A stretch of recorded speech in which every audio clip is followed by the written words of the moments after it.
ఇంకా మేము వస్తుంటే అయితే మాత్రం ఈ కర్నూలు దగ్గర మాత్రం రోడ్డు మీద ఆవులు వచ్చినాయి అబ్బా. ఈ ఆవులు మన దిక్కు మేకలు గొర్రెలు ఎట్లా పెంచుతామో ఇక్కడ దిక్కు ఆవులు కూడా అట్లా గుంపులు గుంపులుగా ఒకరొకరు 200 300 ఆవులు. ఇప్పుడు మేము క్రాసింగ్ చేసే తను అయితే మాత్రం 200 పైనే ఉన్నట్టే ఆవులు దానికోసం అసలు మస్తు టైం తీసుకున్నాం. కానీ అవి ఒకటేసారి గొర్రెల లాగానే పోతున్నాయి.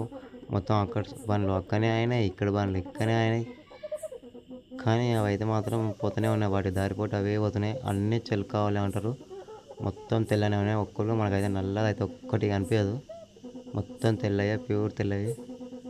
అది రోడ్డు దాటుతుంటే ఒక ఆవుకేమో కాలేమో స్లిప్ అయినట్టుంది, అవతల రోడ్లో అట్లే పడి ఉండే. మరి అది లేచిందో లేదో దానికే తెలియాలి.